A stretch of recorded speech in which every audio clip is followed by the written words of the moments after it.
and gentlemen. Welcome to the 7-Figure Fashion Business Podcast, where we talk about the fashion industry and how to get your fashion business to 7 figures. From manufacturing strategies, cut and sew designers, to fashion hot topics and the latest fashion trends, I'm your host, Monica Monique. And I'm your host, XYZ. And let's jump into today's episode.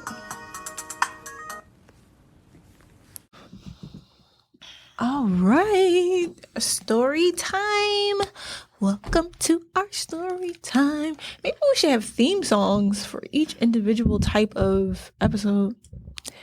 Welcome to our story time. Y'all, side note, I went to a karaoke in LA. Station 1640.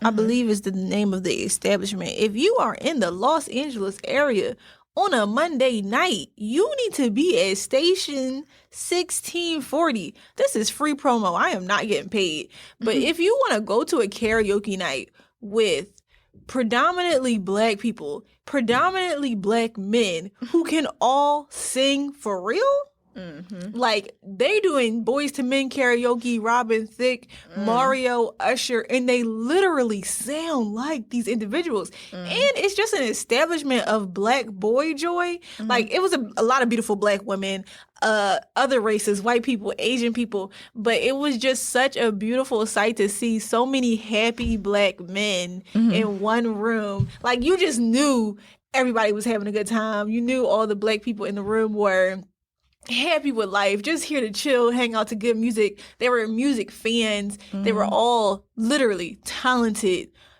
people. Like a lot of the black men that performed or sang the karaoke, and then there was a couple black women. This one girl sounded just like Mariah Carey, sung a Mariah Carey song. Beautiful woman. But it was just such a beautiful sight to see so many happy black men in one space and just see everybody out having a good time. Station 19 on Monday nights is where you need to be if you want to see and feel the love. Just be a joyous human and hear good music. And even the people that couldn't sing that were funny, it was just a good time. But I'm going to tell you, most of them can sing. I'm just going to say right now, if you want to hear people that can actually sing karaoke and you're in the Los Angeles area, Station 1640, you're welcome. I used to work at karaoke night. Another job. It was like the same thing. It was the same thing? No, they could sing? Yeah. People would go that some people could sing and some people just played around. At this place, they all can sing. All of them. But some people would go and they could really sing. Yeah. But then when the people who couldn't sing, it was kind of like, we want the person that can sing. Right. That's the best karaoke I've ever seen. Really? It's another place too. But that was like, they had a band, it was like dead serious, but that was a little older. It was a little older crowd, wasn't so much fun. Yeah. Because it was a band, it was like musicians versus singers. Yeah. I went to one in New Orleans. New Orleans is known for this though. Like jazz bands and type music. And they had some singers come on and sing who all could actually sing. But I feel like they were part of the band maybe and not karaoke. I don't know. But they were singing covers. But that was also really good to see such talented musician. Like the drummer was talented. The guitarist was talented. The saxophone player was talented. But I feel like that's rare to see in real life. So establishments like that is a karaoke vibe. Is actually, people actually really like karaoke. I still I can't get into it yet. Yeah, I couldn't get into. I went to somewhere by accident. It was so annoying. I went to a karaoke. It was like an Asian place, like sushi place. And I was like, oh, I want some sushi. Let's try this place. And I didn't know it was karaoke night. Yeah, karaoke night. And everybody could not sing. It was just annoying. Yeah. Like Backstreet Boys and the music choices were just horrible. And the karaoke, it was not it. I couldn't get into it. I was like, I just want to get the sushi and go. It wasn't it for me. I think it's fun when you drink. No, not that, please. I think if the singers can sing, first of all, Station 1640 is like a club where they actually perform karaoke. It's not even like you know, a karaoke bar where you have like the microphone and the little box and stuff like that. It's like if you go to a club for a night out and the people just so happen to be doing karaoke. So I don't know. It was a different setup, which was kind of cool to see. But that's kind of how is that how the place you worked with? No, your place was like a restaurant that had karaoke. Yeah, every Tuesday. Okay. So if you're in Philadelphia, go. In Philly. But yeah, I didn't know that people were there that could actually sing though. Yeah, it was a thing. But then working there every week, it just got repetitive. It was the same lady that knew how to sing. She would sing her legendary song. Really? Then it's a lot of up and coming artists that come there. I mean, I love music, so Like rappers or rappers, singers, and they come there and they perform their own song. So if you is that annoying when they sing their own song? no, because some people are really talented. Okay. The people that come perform their own song, talented, and then they come every week. So the song got stuck in my head. Oh. Then it make me want to, let me look them up. Let me see the Instagram. Yeah. This one guy was annoying. He wasn't annoying, but he had like a toe song. He was like, pretty toes in the air. Pretty toes in the air. And he wrote a song about pretty toes. Okay. At first, I'm like, this person is weird. Right. But then it got stuck in my head. I'm like, oh, okay. Oh, pretty toes. Okay. Pretty toes in the air. But then this is other girl. She really know how to rap. Really? Really know how to rap. Okay. And I pray for her. I pray she make it. Okay. I send good energy to people. Yeah. I wanted to tell a quick story time today. Quick little story time. Did you know I used to sew for male strippers a lot? Yep, I remember he came in. There were multiple different strippers. Recommendations, word of mouth. Recommendations, word of mouth. Ooh, the area you might not want a recommendation. Good thing we got Etsy now. Does Etsy have a big male stripper market? Yep. They do? Strippers in general, they have a lot of stripper outfits. And they allow it. Oh, we should refer them to there. To there, yeah. And you can direct message Etsy shops. So if you want something custom, you don't see nothing you like on the store, you could write them like, hey, can you get this? Can I custom? Yeah. They should definitely use Etsy. I mean, I haven't worked with male strippers in a while, but if one comes in, I stopped intentionally. Did you tell them, like, I don't do this anymore? Yeah. Because it was getting too crazy. Let me tell the story time real quick, though. So, this guy walks in my store many, many, many years ago. Was I there? No. Okay. Because I remember a time I was there. Yeah. When somebody first introduced themselves to me? Yes. I think you about to tell the story. Oh, maybe. I don't know. Yeah. Anyway. This guy walks into the store and he says he's looking for this particular type of outfit, costume, because he's a dancer, a professional dancer. And I was like, oh, okay, like ballet? And he was like, no, but, you know, I like do these really artistic dance performances. And, you know, we're doing a reinterpretation of Wakanda. And I don't know what that man's name was on Wakanda, but he was the one with the fur. Like it was like a fur vest mixed with leather, and then a fur little skirt, and then fur, let's say thigh highs or knee highs, like these fur pieces that came up just under the knee. And I was like, okay, whatever. And he was like, and I'll also need a blank cover to match this. A sleeve, a blank sleeve. If y'all don't know what I'm saying, then a blank sleeve for a male part, a sleeve. And I was like, oh, okay, so you're a stripper. And he was like, yeah, I'm a stripper. So I was like, okay. So now I don't know if I had worked with a stripper before that, or I may have had another stripper that had came into my store asking for, you know, certain outfits, but I hadn't really worked with them that much. This person became a regular customer, this one particular male stripper. And whatever, made the outfit. I want to say Kilimanjaro, but I don't even know if that's a real character. I don't know, y'all. But So I made his outfit for him. He loved it. Came back for more outfits over time. And then he also like would bring in like his blank sleeve for You touched it. so that I had to create a pattern for the blank sleeve so that I could make more blank sleeves in different colors to match all his outfits for his performances. And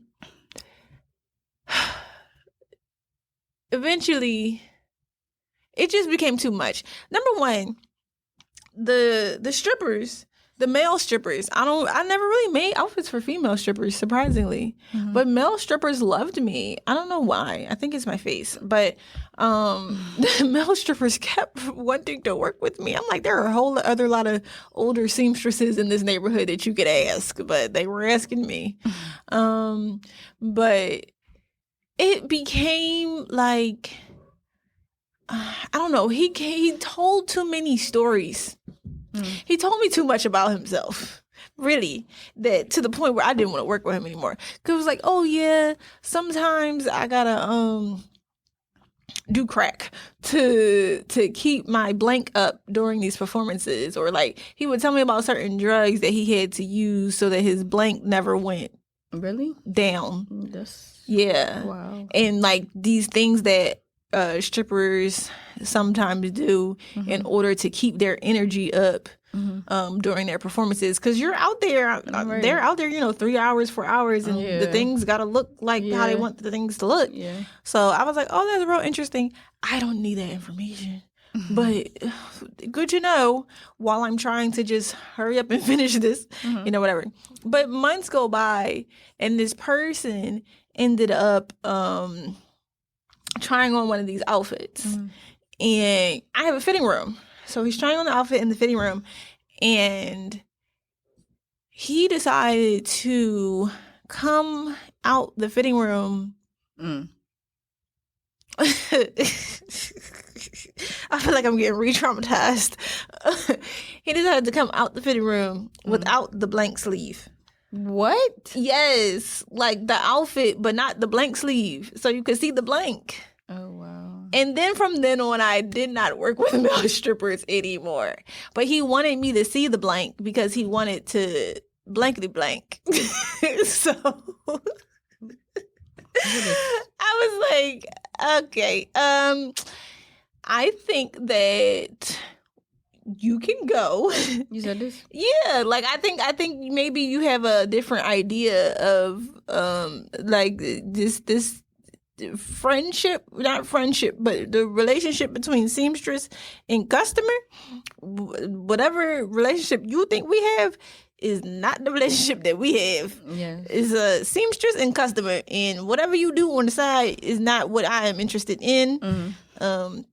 So I think that you should get dressed and see your way out.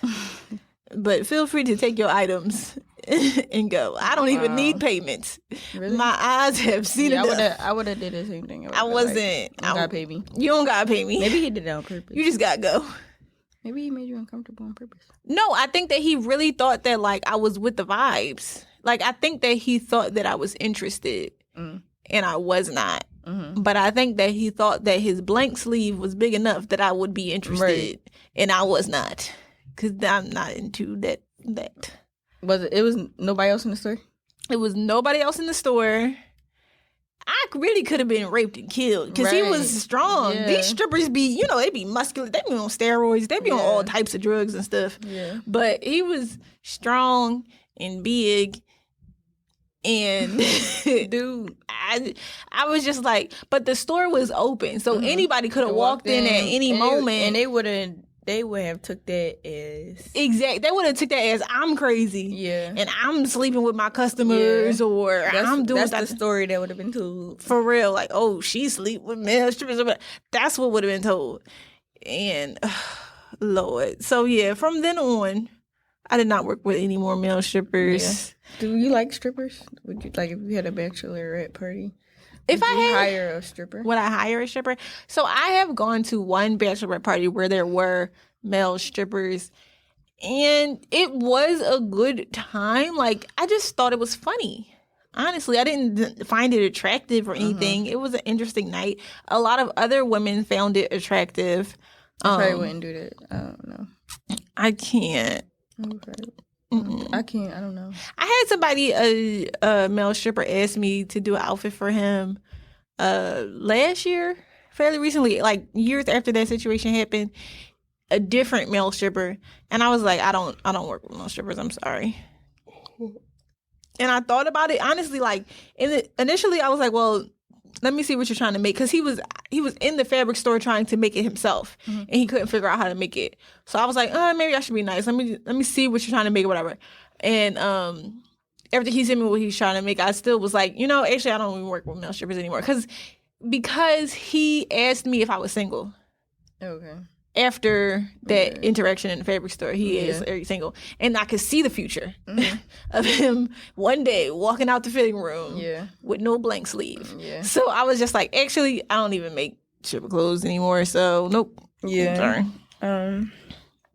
Would you work with the guys? Because we have female Honestly, customers. Male customers act like male strippers. Yeah. I was about to say that. It's kind of like the same. Like, I think how men perceive the world is a little different than us. Yeah. And I think that I just don't trust that a guy can be professional with a lady. Yeah. I don't think a guy can really keep it business. Yeah. I mean, of course, every guy isn't like that. Yeah, I don't think every guy is like that. Majority.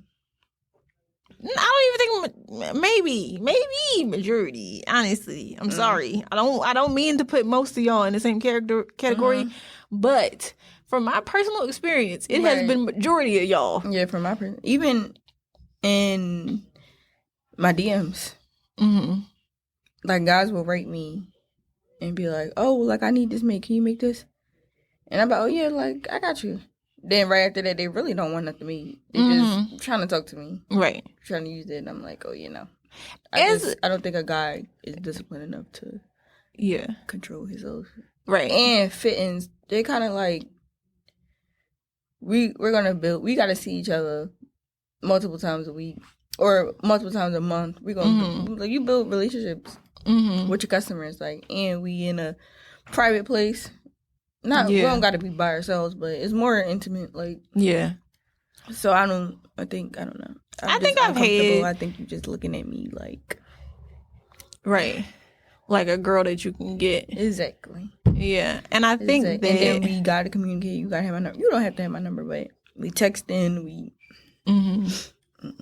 Yeah, I can't do it. I think for me, I used to sometimes play on that, though. Like, if I found a guy attractive and he found me attractive, so he was like, oh, I need such and such made, I would use that as like, oh, okay, we're going to have a couple fit-ins and, whatever. He going to get something made, whatever.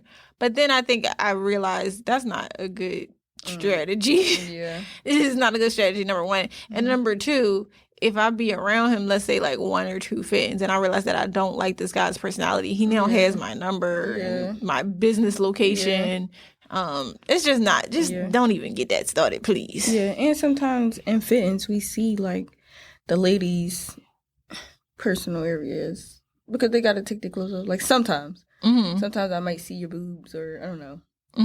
But then with a man, it's like, I think you showing off your chest, or I don't know, just how the guy did it. Like he wanted to show off his body parts. Yeah, but I don't think you ever need to. You don't need to, but sometimes it might happen. Like I've seen customer boobs sometimes. Yeah, I mean, I think like, all right, for example, the other day I was helping a woman figure out boob tape. Like she didn't know how to put it in the V angle.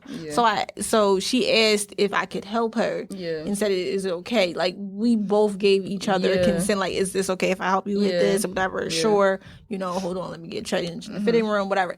But most situations I feel like you don't need to see it.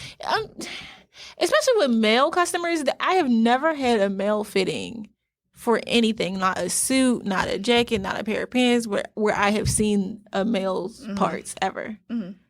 It's never accidentally happened. Because he walked out the fitting room undressed.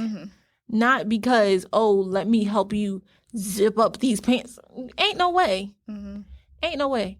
I've had a lot of male customers, even like tailored fittings for like prom, just tailoring their pants, but I've never accidentally seen a male customer's parts. Ever. That particular situation was purposeful because he was trying something. Guys are nasty. I don't want to end with guys are nasty, but yeah, so that was my quick. Guys, just be aware that we are human. Don't want to see your parts.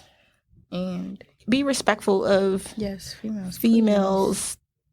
I can get into some things. What does that mean? I can get into some things about you.